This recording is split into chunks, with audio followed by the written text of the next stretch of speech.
आपण पाहताय महादूत न्यूज, सत्यासाठी सज्ज, अन्यायाविरुद्ध जागृत। सिंधुदुर्ग जिल्ह्यात भारतीय जनता पक्षाला विरोधकच राहिला नाही। महाविकास आघाडी राहिली नाहीये। विरोधकच कोणी नसल्याने अधिकृत भावपूर्ण श्रद्धांजली महाविकास आघाडीची झाली आहे। मंगेश लोके यांनी आपल्या असंख्य अशा तालुक्यामध्ये असलेल्या सहकाऱ्यांबरोबर आमचे जिल्हा अध्यक्ष प्रभाकर सावंतजींच्या नेतृत्वाखाली भारतीय जनता पक्षामध्ये आज प्रवेश केलेला आहे। सर्वात प्रथम मी कणकवली देवगड वैभवलीचा स्थानिक आमदार म्हणून मी मंगेश लोकेंना आमच्या भारतीय जनता पक्षामध्ये तुमचं आणि तुमच्या सर्व सहकाऱ्यांचं मनापासून तुमचं स्वागत करतो। मंगेश लोके आणि आमची ओळख किंवा आमच्या सगळ्यांचा प्रवास आज गेली 10 वर्ष मी आमदार म्हणून काम करत असताना खांबाळे गाव असो किंवा वैभववाडी तालुका असो त्याच्यामध्ये नेहमीच संघर्षाचं मी म्हणणार नाही पण स्पर्धात्मक असं आमच्या सगळ्यांमध्ये एकत्रित वातावरण राहिलेलं आहे।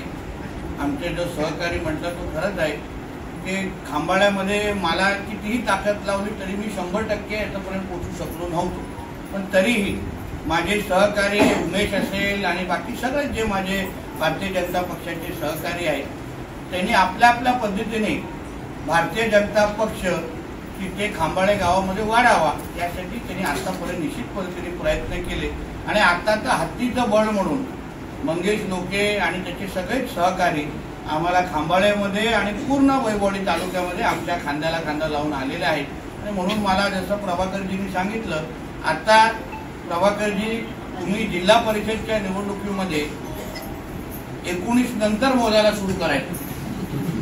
19 तुम्ही पूर्ण कणकवली देवगड वैभववाडी मतदारसंघाचा आकडा 19 आहे, त्याच्यानंतर मोजायला तुम्ही सुरू करा आणि नंतर आपल्याला अवघे फक्त 27 साठी 1 7 का 8च लागतील, ते बाकी आम्ही लोक आहोतच कमाल करण्यासाठी।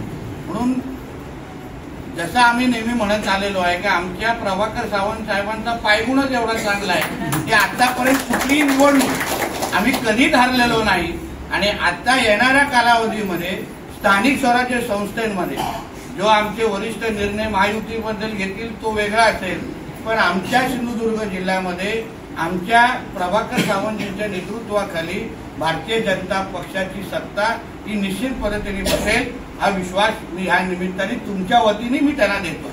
कारण शेवटी आदरणीय राणे साहेब असतील, आदरणीय आमचे रवी चव्हाण साहेब असतील, आमचे प्रदेश अध्यक्ष, राज्याचे मुख्यमंत्री म्हणून आमचे आदरणीय देवेंद्र फडणवीस साहेब असतील, आम्ही सगळे विकासाला प्राधान्य देणारे सगळे लोक आहोत। सिंधुदुर्गाचा विकास, वैभववाडीचा विकास, खांबाळ्याचा विकास, प्रत्येक तालुक्याच्या कानकोपऱ्याचा असलेला गावाचा विकास हाच आमचा हेतू आहे। तुम्ही 10 वर्ष आमदार म्हणून माझा अनुभव तुम्ही घेतलेला आहे। मी कधी विकासाबरोबर तडजोड केलेली नाही, विकासाबद्दल कधी अन्यायही केलेला नाही।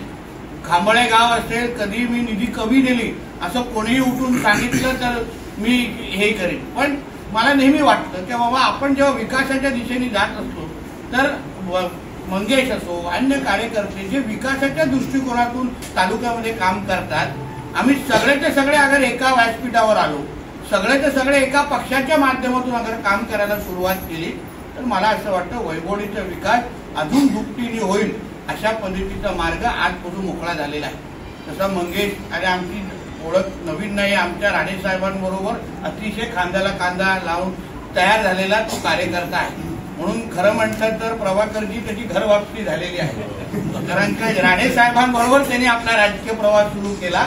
आज परत एकदा राणे साहेबांच्या नेतृत्वाखाली, चव्हाण साहेबांच्या नेतृत्वाखाली तो आपल्या भारतीय जनता पक्षामध्ये आज त्यांनी सुरू केलेला आहे। हिंदुत्वाचा धागा पकडून काम करणारा कार्यकर्ता ते आहेतच, त्याचबरोबर आपण सगळेजण खांबाळ्याच्या विकासाबाबतीमध्ये सरपंच मॅडमला मी विश्वास देतो, तुम्ही आता फक्त मागायचं आणि तुम्हाला मिळणार एवढं समजून। मी तुम्हाला मंगेशचं कौतुक करतो म्हणून सांगणार नाही, पण पहिल्यांदा जेव्हा भेट झाली कुठे झाली ही सांगणार नाही, तर उगाच तुम्ही सगळेजण पत्रकार तिथे जमा व्हायला सुरू होते। हे सगळं फोडाफोडीचा कार्यक्रम तिथूनच होतो, स्पॉट सांगणार नाही, पण पहिली मागणी जी केलेली आहे हे तुमच्या आपल्या सगळ्यांसाठी महत्वाचं। पहिली मागणी त्यांनी एकच वाक्यात केली की साहेब मला काही देऊ नका, मला पद पण देऊ नका, माझ्या खांबाळ्याचा आणि माझ्या वैभववाडीचा विकास करा एवढीच माझी अपेक्षा आहे। आणि याच्यामध्ये परंतु नाही. त्यांनी एकच वाक्य झालं, साहेब मला काही पदाचा विषय नाही, मला काय तुम्ही द्या नाही द्या हा विषय नाही, पण मला माझी विकासाची कामं झाली पाहिजे. जी लोक माझ्यावर विश्वास ठेवून आपण भारतीय जनता पक्षामध्ये प्रवेश करतील त्या प्रत्येकाला न्याय भेटला पाहिजे ही त्याची एकमुखी मागणी आहे.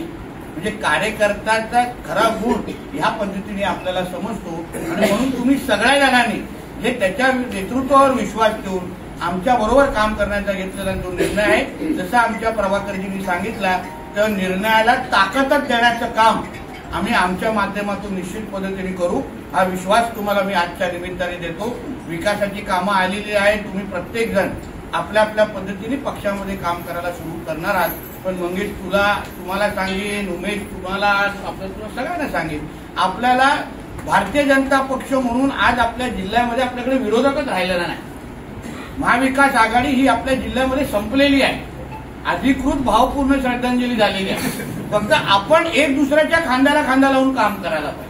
आता भारतीय जनता पक्षाची मतं कुठून कमी होतील अगर आपण आपापसात स्पर्धा केली तरच, नाही तर दुसरा विरोधक राहिला नाही. बरोबर ना दिलीपजी? विरोधकच राहिलेला नाही. तुम्ही गावामध्ये बघा, तालुक्यामध्ये बघा, आता विरोधकांना बसणारी घरच बंद झालेली आहे, टाळं लागलेले आहे. तुम्ही फक्त एक संघ राहाल. आपण आपसात स्पर्धा करण्यापेक्षा एकत्र आज इथे प्रवेश झाला, उद्या आज असेल उद्या असेल सगळेजण एकत्र बसा, एक दुसऱ्याचं मनोमिलन करा. कारण का नेत्यांनी स्वीकारण्यापेक्षा आमच्या सगळ्याच भारतीय जनता पक्षाच्या कार्यकर्त्यांनी नकाशाची स्वीकारणं गरजेचं आहे. एक दुसऱ्यावर तुम्ही काम करणार आहात, तुम्ही कांद्याला कांदा लावून उमेश मागे उभा तरी बाल्कनी येऊ तरी सांगतो की एक दुसऱ्यावर कांद्याला कांदा काम करणं गरजेचं आहे. तुम्ही सगळेजण एकत्र आहे. शेवटी तुम्ही एक संघ असाल तर मी काय, प्रमोदजी काय, दिलीपजी काय, नकाशेजी काय, आम्ही सगळेजण तुम्हाला ताकद देण्यासाठीच आहे. तुम्ही मागाल तेच आम्ही देणार आहेत. पण आता तर तुमचा आमदार जिल्ह्याचा पालकमंत्री आहे, तुम्हाला विचारच करण्याची गरज नाही. खांबाळ्यामध्ये मी तर मग तुम्हाला बोलून अजून कुठला नाविन्यपूर्ण प्रकल्प काय तयार करू शकता ह्याचा विचार करा. थोडा हाकेच्या अंतरावर असलेल्या लोरे गावात बघा, आमच्या त्या रावराणींनी सरपंचांनी किती चांगला विकास तिथे त्या भागात केलेला आहे. आचिर्णेमध्ये असेल, येडगावमध्ये असेल, प्रत्येकाने आपलं आपलं गाव मॉडेल गाव कसं तयार करता येईल. आणि हीच तर संधी असते जेव्हा घरातला व्यक्ती जेव्हा पालकमंत्री असेल, निधीची काय कमतरता भासणार नाही. तसं जेव्हा अगर वातावरण असेल तर रुटीन कामं होतच राहतील. रस्ते, पाणी, वीज हे कुठेच जात नाही मी तुम्हाला सांगतो. पण आपल्या गावाला एक आदर्श गाव म्हणून आपण कसं तयार करू शकतो. काही कोकिसरेचे लोक आले, काही कानोकोपऱ्यातून लोक आलेले. तुम्हाला प्रत्येकाला मी सांगेन काहीतरी नवीन संकल्पना मांडा, जास्त निधी वापरा, जेणेकरून तुमच्या गाव एक आदर्श गाव म्हणून सिंधुदुर्ग आणि महाराष्ट्राच्या समोर कसं येईल या बाबतीमध्ये विचार करून माझ्याकडे प्रस्ताव आणा. आम्ही निश्चित पद्धतीने आता तुमच्या बरोबर आहोत. वैभववाडीमध्ये भारतीय जनता पक्षाची ताकद, इकडे जसं आमच्या प्रभाकरजींनी सांगितले काम करण्याची एक पद्धत आहे. प्रदेश करून येणारा प्रत्येक कार्यक्रम आता प्रत्येकाला राबवण्याची जबाबदारी आपल्या खांद्यावर आहे. कारण का फक्त आपणच राबवणार नाही, पंतप्रधान मोदी साहेबांपासून आमच्या देवेंद्रजींपासून आमचे रवी चव्हाण साहेब असतील, राणे साहेब असतील, प्रत्येकाला ते कार्यक्रम राबवण्याची जबाबदारी असते. म्हणून त्याही सगळ्या गोष्टी तुम्ही शिकून घ्या. आणि भारतीय जनता पक्ष हा वैभववाडीमध्ये आता गावागावापर्यंत आणि शेवटच्या टोकापर्यंत कसा पोहोचेल या दृष्टिकोनातून तुम्ही काम करा. एवढंच या निमित्ताने सांगतो. परत एकदा आपल्या सगळ्या जणांचं स्वागत करतो. मग तुम्ही किती तुमची अपेक्षा आहे की मी फक्त खांबाळ्याला दत्तक घ्यावं, आम्ही सिंधुदुर्गासाठी सेवा करणार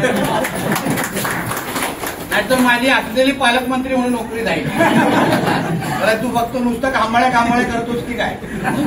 तुम्ही चिंता करू नका. आता बघा तुम्ही विकास कामं दिली आहेत ना, तुम्हाला आमचे काम करण्याची पद्धत माहिती आहे. शेवटी एवढे तुम्ही सगळेजण आमच्यावर विश्वास ठेवून आमच्या पक्षावर विश्वास ठेवून आलेला आहात. तुम्हाला निश्चित पद्धतीने चांगला अनुभव येईल हा विश्वास तुम्हाला या निमित्ताने देतो. इथेच थांबतो. जय हिंद, जय भारत.